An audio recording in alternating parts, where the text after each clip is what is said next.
Evening, everybody. All right, guys, we start normally just to give people time to come online. So we normally start with open mic so that anybody who's got questions or needs clarifications, we start by having a bit of a chat before we get into the actual webinar itself with the information in the webinar. All right, who would like to put your hand up if you have a question? Pertaining to the driving practical, I was like to know, like, what's the most common fail, the most common fault drivers do? Okay, Is it roundabouts or? yeah, look, I think roundabouts are probably one of the most difficult junctions to negotiate, and you need to really know how to do roundabouts.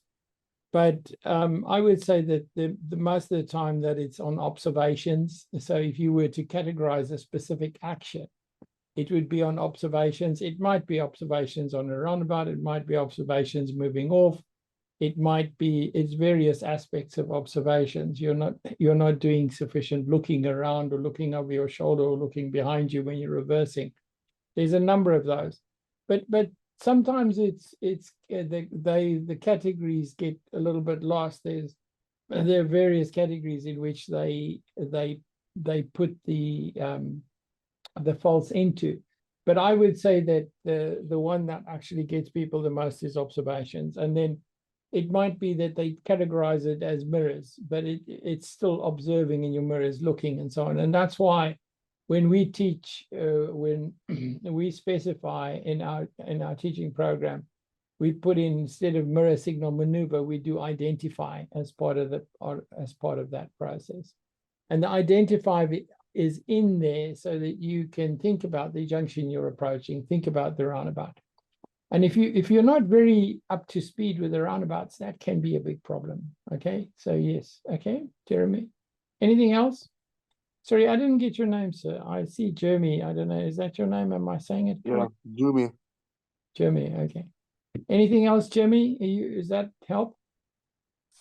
Yeah, it helps actually. Okay. All right. Okay, Jeremy. Thanks for coming on. Yeah. All right. Thank you very much.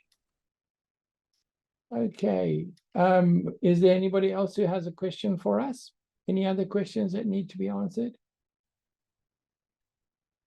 I see, Lariska, you have shared in the chat already this evening. Maybe you can share the link to bds.london/info as well, just so that everybody knows where most of the information is. Abdel, you have the microphone. Good evening, everyone. Evening, Abdel. How are you this evening? Are you good? I'm good. I'm good. Yeah. For me, my concern is about when we're giving way. You see, I can hear the roundabout where you give the way someone who's on your right, and you have to give way. Yes. So sometimes there are more than two cars. Do I have to wait all the cars, or what happens? Yeah. When you get to the roundabout, let's it's an open roundabout, so it's not a mini roundabout. But when you get to the roundabout, you need to stop behind the giveaway line if there are cars approaching from the right-hand side. If there is like 10 cars approaching from the right-hand side, they still have priority over you if there's not a big enough gap for you to get into the roundabout. Now, you shouldn't go into the roundabout and somebody has to slow down because you sort of drove in front of them and they have to slow down, because that would be an immediate fault. You have to enter the roundabout when there's a big enough space that you can build up sufficient speed, which is appropriate for the roundabout, because the bigger the roundabout, the more speed you need. The smaller the roundabout, the tighter the corner is, the less speed you need. But you need to be at speed by the time any cars approach you from behind. So that's the size of the gap. But while you are sitting there, anything that approaches you from the right is going to be a limitation for your ability to be able to get into the roundabout. So they have priority over you. The important thing is to watch the front wheels of the cars as they come round, because if someone intends to exit the roundabout, they will turn their steering wheel towards the exit, and you can match that to the signal they give if they are going to be taking the exit where you are waiting to enter. So I always tell students, you must learn to watch the car's front wheels, because the steering wheels will always give you an indication of where that car is going. Is it going to continue around the roundabout, or is it taking the exit? So the signals will give you an indication. The where the person is looking will give you an indication where they intend to go. And the steering that's taking place on the front wheels will also give you an indication. When those all match up and the car starts going towards the exit where you are, you know that could be a gap for you to also use. Does that help, Abdel? Yeah, thank you very much. Okay, you're welcome. Anything else there that you'd like to discuss? Basically, when do I put on my indicator when I'm leaving the roundabout? You must always put on your exit indicator in an open roundabout at the exit prior to your exit. So as you pass the exit, which is before the exit, you want to take your left indicator should come on. But before you do that, check your left mirror. Make sure you are able to exit. So always check your left mirror, put on your left signal as you're about to exit. You must not put on, if you put on your left signal too soon, you are indicating that you are going into the wrong exit. But once you've passed the exit before your exit, the exit before the exit you intend to take, you check your mirrors and you put on your left signal. Okay? Who's next? Yeah, the other thing I want to know about is the DVSA and the backlog they have, because it takes very long to book an practical. It takes like 4 or 5 months actually just to get a booking. Yeah, Jimmy, there are various ways you can do the booking. This is really important. And this is probably important for everybody, because if you fail your test, you want to get into that driving test as soon as possible. I am going to say our organization does a lot of work to book tests for students. We have a number of client managers who all they do all day is look for driving tests as well. They open up their platforms and they look for driving tests. And we are relatively successful with that. The other alternative is for you just to log into your profile through the DVSA. You can go there directly. And then you probably will need, I think the average search time for a test at the moment, we are running average search times of between 3 to 5 hours for a driving test, if not longer. If you want to have a sooner test, it's probably around that sort of time that it takes somebody to just be looking all the time to find a sooner test, and then you don't even find it in the test center you wanted. But the DVSA are doing everything they possibly can to reduce these times. They have brought in extra examiners to put on more tests onto the system as well. And I must credit them for that. They've even brought people out of head office who are going out to the test centers to take driving tests. So the DVSA are really working hard. It's just that because of COVID, we have this massive backlog. And we've had a lot of financial pressures as well on the DVSA because of the way things have happened in the economy. So they are working really hard to get this resolved. But I will say to you, if you're prepared to pay a little bit extra for our client managers to find you a test, they will do the best they can for you. But it's up to you how you want to do that. Okay? Okay, guys, I think we need to get going. I'm just going to, Alvin, I'm going to give you a quick open mic here. Alvin, you want to ask me a question? Alvin, you've got the mic. The test, yeah. If I fail, like, will I have to pay for another test, or would you guys pay for me? No, we can't afford that, Alvin, unfortunately. The problem with the test, and this is a really good question, guys. I want to just touch on that a little bit. This is very important for all of you to remember. The first thing about a test is it costs us a lot of money to find driving tests for people because of the amount of time we have to spend to search for those driving tests. That's the first problem. The second problem with the driving test is a lot of people tend to remember the amount of hours you spend preparing for your test is partially dependent on your driving instructor or driving school. But what a lot of people do is they skimp on the amount of hours. And then they go into the test and they aren't quite ready because they think the driving instructor is just trying to get them to do extra hours. Now, I'm not saying that everybody has got a good ethics, has good ethics around that. But mostly, if you think about it, if there's a massive, what I've found when I've been teaching is people get to the stage where they are nearly ready to do the driving test. And then what happens is they tend to think, oh, I can't afford any more lessons. They've spent so much money on it I don't know what's going already. on with this thing. Maybe it's the budget group.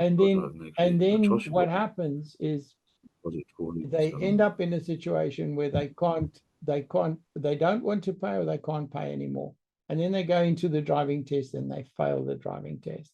And then that costs them a lot more than having paid for that extra 5 hours or 4 hours that would have got them to pass the test. So it's a very fine balance. Okay, so what I want to cover this evening is the mini roundabouts. I'm going to show you a video, and then as I show you the video, I will comment on this as we go through it, okay? This video that we've got here is one of the videos. This video that I'm showing you on the screen at the moment is one of the videos that we have on our BDSL online backend.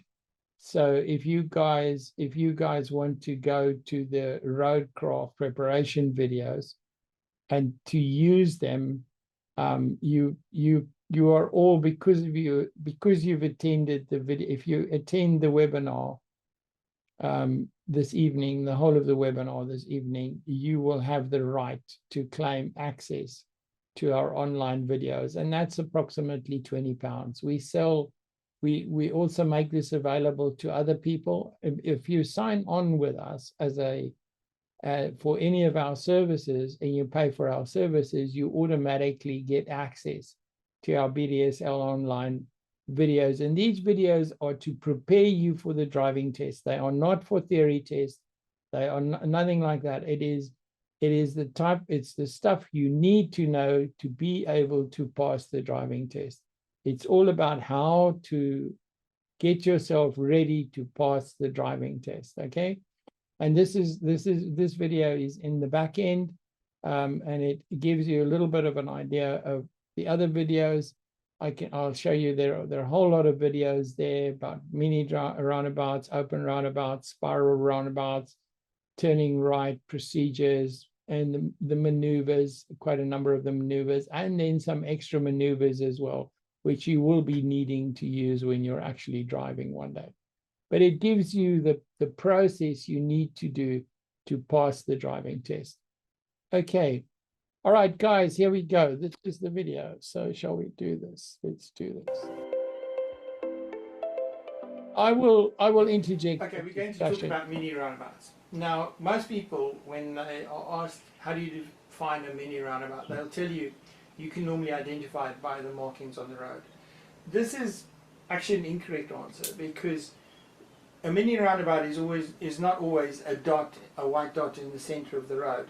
It is also, what is really important, it must have a sign defining it as a mini roundabout, because there are many mini roundabouts that actually have an obstruction in the center, but have still got this sign here.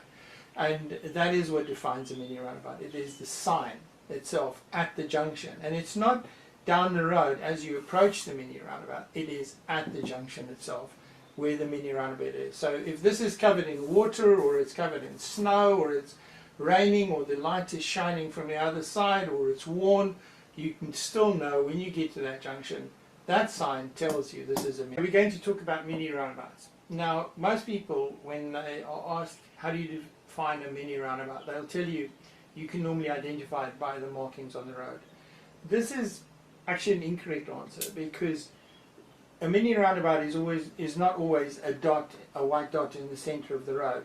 It is also, what is really important, it must have a sign defining it as a mini roundabout, because there are many mini roundabouts that actually have an obstruction in the center, but have still got this sign here. And that is what defines a mini roundabout. It is the sign itself at the junction. And it's not down the road as you approach the mini roundabout. It is at the junction itself where the mini roundabout is. So if this is covered in water, or it's covered in snow, or it's raining, or the light is shining from the other side, or it's worn, you can still know when you get to that junction, that sign tells you this is a mini roundabout. On mini roundabouts, when we approach the mini roundabout, we've always got to give way to our right. So we have to give way to the cars coming from the right-hand side. So this car here, if it was going straight through, had its no signal on, it would be going straight through. It would have priority over us if we were going left or if we were going right, because it's approaching us from our right-hand side.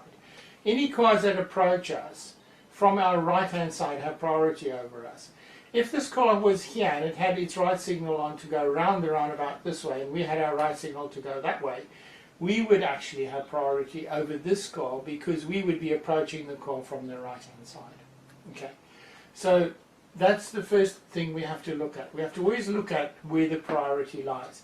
If we were coming down from the right-hand side there in our learner car, and we had a car on this side coming across here with his right signal on wanting to turn right, he would have priority over us because he's coming from our right-hand side and is approaching us from our right-hand side. That gives him priority over us. Any cars approaching us from the left-hand side should give priority to us. Now, one of the dangerous things that happen on mini roundabouts, if you have a stream of cars that are coming down a main road and you want to turn right, and these cars are approaching quite quickly, you've got your right signal on, so in actual fact, no matter what signal these cars have got on, you have priority over them. The only time that you'd have to consider them is if they came into this roundabout with their right signal on. The question is, what would they be doing with their right signal on? Legally, they could be turning around on the roundabout, and it's correct to use a mini roundabout in that way. So if there were no cars on our right hand side, these cars had no signal on, and this is like a main junction, a main road, this is a main road section and this is a lesser road, but it doesn't change the priorities because it's a mini roundabout priorities. We would have priority over these cars, but the danger is that if we just take that priority, this guy might not be thinking of giving you that priority and you would end up with an accident. So one of the things you can always do is don't go through here accepting that you have priority unless you've made absolutely sure that car is going to stop. And a good way to do this is to get to here with your right signal on.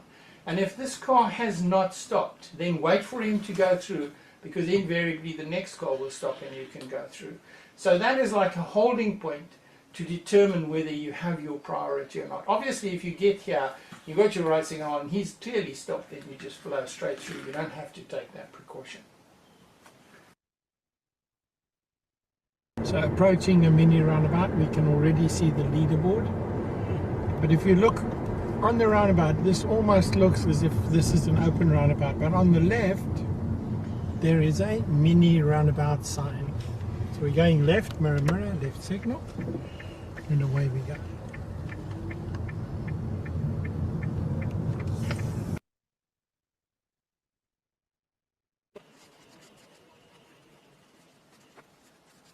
So what we are looking at here is a double mini roundabout setup.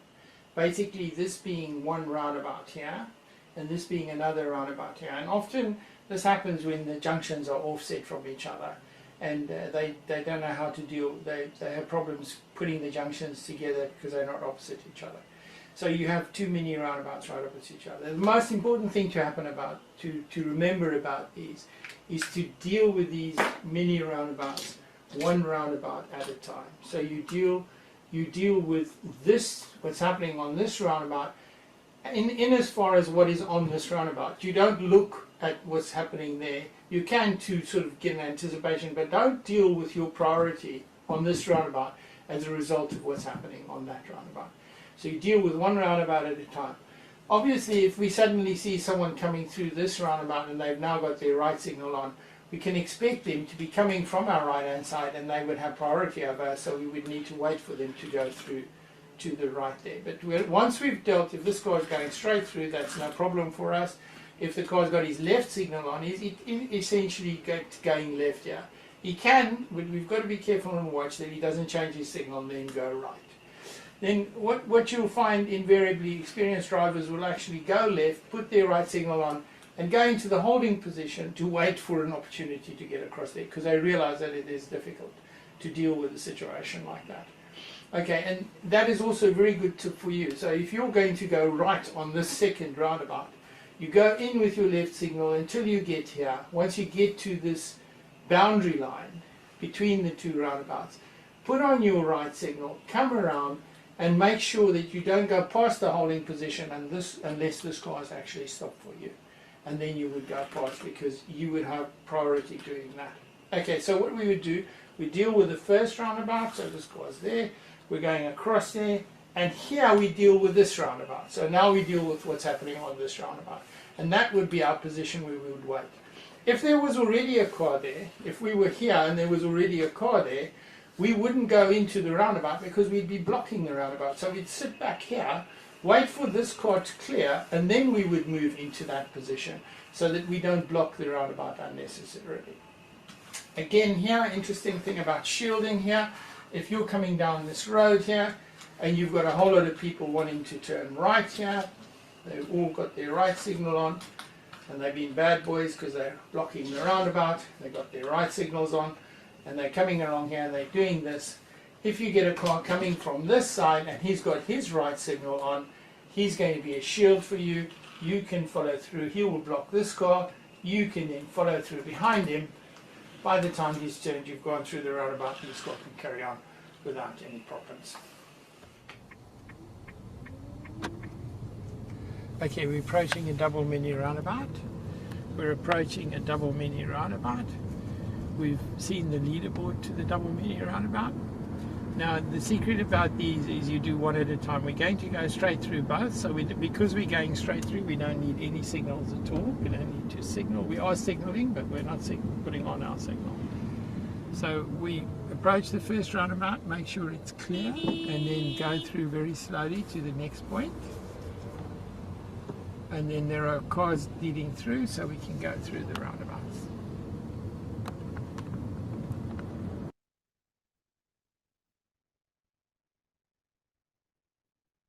Okay, we're coming up to a mini roundabout. We're the white car. I just point here, guys. What I'm gonna ask you about shielding when we're finished, and shielding normally on busy roundabouts, busy mini roundabouts. You have two types of priority. The first type of priority is the normal give way to the right priority, where you need to give way to the right for somebody. But the other type of thing that you can use is shielding, where another car creates an opportunity for you to follow through on the roundabout. And that is especially prevalent when it comes to cars coming from your left-hand side. So if you approach a mini roundabout and you're coming onto a mini roundabout that's pretty busy, and you've got a car approaching you on a junction on your left-hand side, and you've got a ton of cars coming from the right-hand side, you can get to that roundabout, you stop at the giveaway line, and you wait for this car, which has got its right signal, on, that is on your left-hand side, and it's going to be coming around you. And as it moves off, it's going to block any cars coming from your right-hand side, and you can move in behind it. And that is what shielding is about. So let's just follow this, because this is really, really important for you to understand. Oh, yeah, coming up to a mini roundabout. And what I want to talk about now is shielding. So what happens on the mini roundabout is we've got a football match has just happened down that road there. Tottenham's just been thrashed by West Ham. And these guys are all off to the pub to go and have a beer. So there's no break in this traffic. So we come up here, we've got our right signal on, we want to turn right. They've all got their no signals on, they're just going straight through the roundabout. Because they're coming from our right hand side, they have priority over us. Now what happens is, while we are sitting here, there's a car that comes down the road and he's got his right signal on. Okay. Now we notice him coming down the road with his right signal on. Now if we realize what's going to happen, he is going to cut off this stream of cars coming from this side. So this stream of cars coming from this side is going to be cut off by this car because he's got his right signal on to do that. Now if we're awake, then when he gets here and starts his thing, we watch whether this guy stops. If this guy has stopped and he's going, this guy's already gone, we can go in behind him and follow him round and use him as a shield to use him as a shield. So we use him as a shield. As he goes round, he cuts off that line of traffic and we go behind him. The important thing though with shielding is always to remember, don't use another car as a shield on a mini roundabout if he's already halfway through, because by the time you get off the line, this guy is coming through that behind there. So the only time you can use a single car, well, if you have a multitude, obviously it's going to be better because they're both turning right. That's a bigger shield. But the moment you come up to this roundabout, when he starts his action, you need to be right there behind him, going round behind him as he goes through the roundabout. So often that's the alternative priority which you can use on a mini roundabout, is to use other cars as shields if you're not going to interfere with their progress through the roundabout. This little car over here, this grey car, wants to turn right on the junction. On his right hand side, he's got a stream of cars coming from his right hand side, so he's got to give priority to them. But there's a car coming from this side here who's going to be turning right. As that car turns right, this little grey car can use the black car turning right as his shield. Let's just watch that. There, this car goes onto the roundabout to start turning. That car comes in behind him and uses them as a shield. He cuts off this line of cars and he can go down the road. Very nice example of a shield.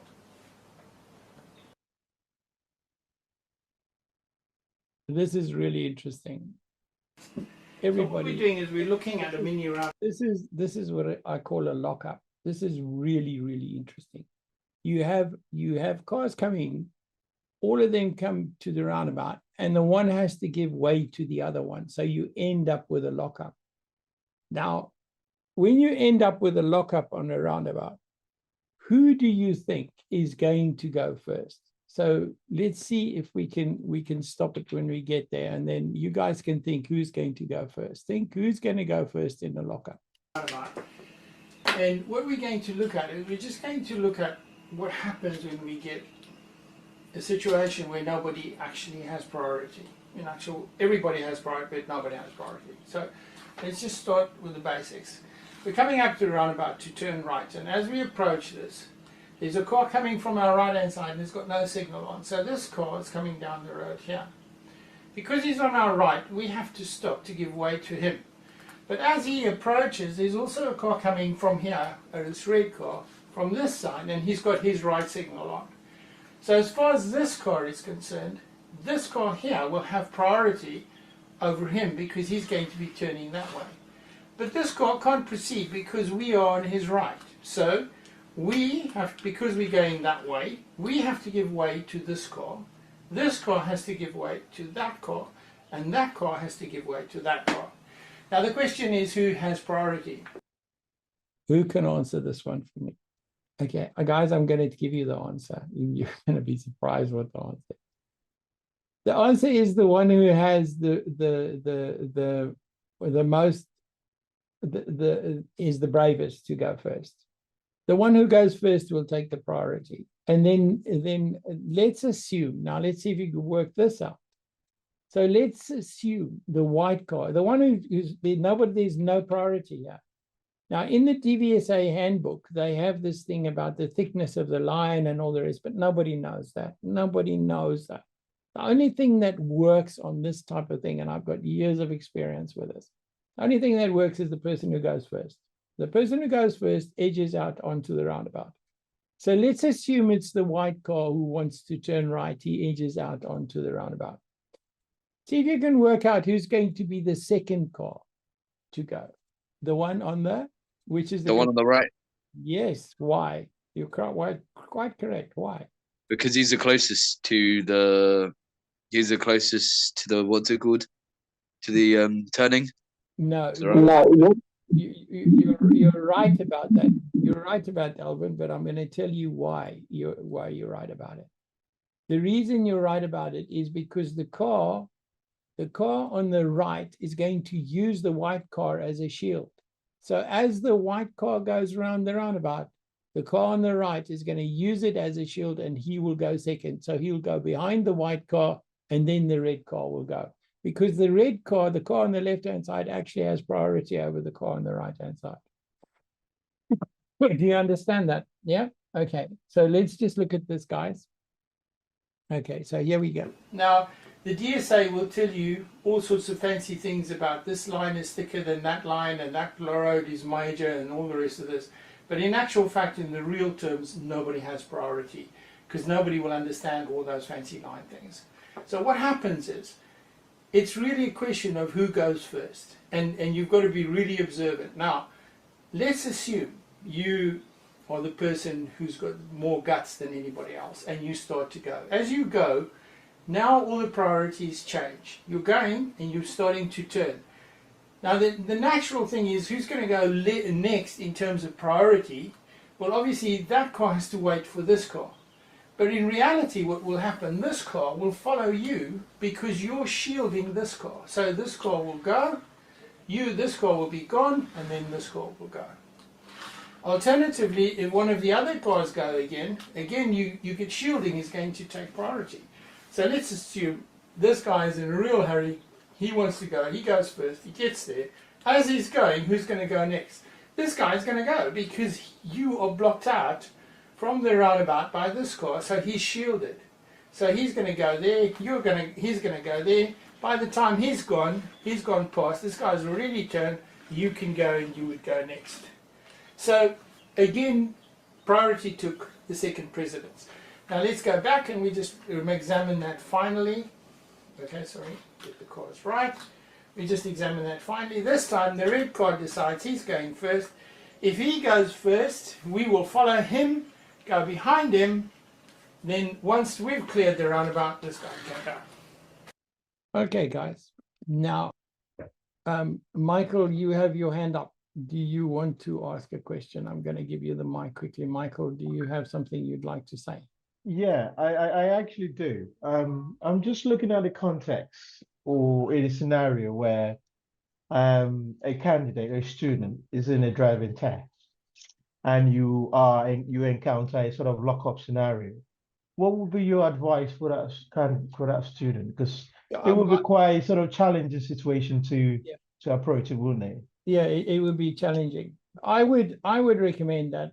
First of all, my whole approach to roundabouts is make a skill out of it, and they become really enjoyable to do, especially mini roundabouts. If you make a skill out of it, it really becomes a pleasure to drive through them. They're a magnificent traffic regulatory system. I think they're fantastic, and they make driving really interesting. That's my approach to that. But Michael, if you're a student, unless you are really comfortable with shielding and you can analyze the shielding, rather wait for a priority opportunity to go through. And you might pick up a minor in the process of doing that. But because the examiner can have you for hesitancy as a result of not recognizing the shielding, but he won't necessarily fail you for that. But if you've got a really tight roundabout where there's lots of traffic, you have to be able to understand how to use shielding, because invariably you won't get a clear opportunity for taking a priority. That does happen. I've seen that happen in a test where an examiner failed the student because he had a complete line of cars coming from his left-hand side, all with their right signal on. So they were on his left-hand side. They're coming around him from his left-hand side, all of them with their right signal on. And he had traffic on his right-hand side, which had stopped because these cars are coming around. And this guy didn't push out to cut off the traffic to go around. And the examiner failed him. He said, you had ample opportunity to drive out and use the shields coming around you. So you really need to work on understanding the shielding. If it's just singular cars, then rather take your time and wait, because once the other cars are gone, you're going to have priority anyway, so you can go. And that you might pick up a minor for that, or you might not pick up any points for that. But in a tight traffic situation, you need to understand how to use shielding. So in reality, really work at understanding shielding. And these videos are brilliant because you can review them, you can look at them, you can really understand shielding, how shielding works and how the priorities work and things like that. And you can really get into it. Once I find that once the students have had an opportunity to go through those videos, the various videos and things, roundabouts become much clearer and much easier to work. And I really cannot, I tell you guys, I've been teaching for a long time, and we put a lot of effort into getting those videos. They're not the best quality under the sun, but they're very clear as far as instruction is concerned, which makes it really useful. So my approach here would be, if you can avoid using shielding and it's a low density traffic on a roundabout, that's fine, because it does take a bit more skill to use shielding. But you could have a constant stream of shield, and then you need to cut off that line of traffic. Does that make sense, Michael? Yeah, it does. Yeah, thanks. I think finally for me, you talked about the highway code talking about in a scenario where there is a lockup. Yeah. The thickness of the line comes into play as sort of the parameter to judge who has priority. What does that mean, thickness of the line? You mean the giveaway line? The giveaway line in front of you. They have I've tried to study it, but I just thought practically nobody knows this stuff. Nobody learns this stuff. You get a lockup, you can get a lockup. And then they talk about the giveaway line in front of you is a singular thick line instead of a double line. And I'm telling you, you will ask 10,000 people out there, and not one person will know what that means. It's not going to fly. It's all theoretical. That's just my approach to it. At the end of the day, you're going to be sitting in a lockup situation, like we looked at the mini roundabout. And literally the guy who goes first is going to, don't race, just take your time, slow and deliberate. I always say to people, the big thing about mini roundabouts is be slow and deliberate. When you've decided it's your opportunity to go, don't race. That is dangerous. Never race. Don't try and race through the roundabout, because people can't react to what you're doing, and that can create an accident. It's your turn. You are taking your turn. You go slowly and deliberately, and you drive. And if anything changes, you stop and wait to see what happens. Best thing to do. Don't race through the roundabout. Take your time. Get to the roundabout. Make sure it's clear. It's clear. Just take your time, slow and deliberate. Okay? So our video tutorials are visible on this. This is the place where the video tutorials are. Now, this is roadcraft test preparation videos, guys. That is what this is all about. Well, you watched a part of a clip that is in the roadcraft presentation videos. You watched the mini roundabouts thing, which is wrapping up the third in the series. We've done 3 this year for this thing. What we did tonight was the roadcraft test preparation videos. This is to prepare you for your test.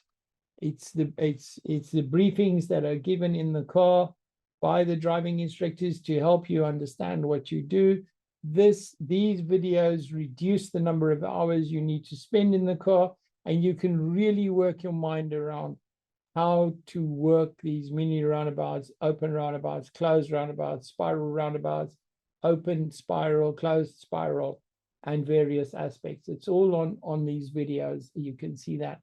There's also the peep and creep video, which is really useful.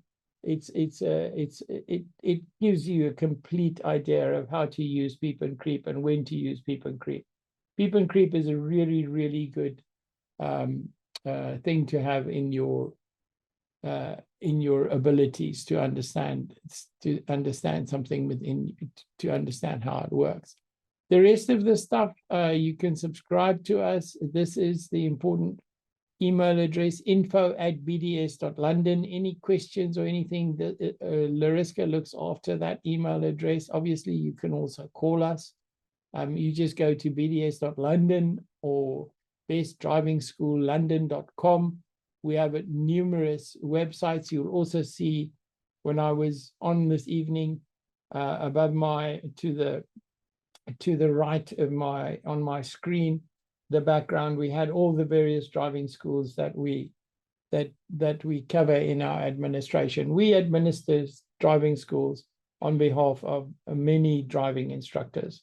We have a number of driving instructors. We actually have on record approximately 500 driving instructors that work with us as well, mostly in the London area. Now and then they move away, and then they still stay with us. Okay, guys. And then the last thing is follow us, subscribe to our channel. All these videos are on our channel as well. Easy to get to www.bds.london/YT for YouTube. Okay. You guys can look up here, These are all some of the driving schools that we represent. These are all on the internet, and you can get a list of those as well. If you go to BDS London, Best Driving School London.com, and under our who we are and who we represent, all of that information is on our website as well. All right, guys. I think that's it. Okay, so that's us. We're wrapped up. Thank you very much, and we really appreciate it. Thank you.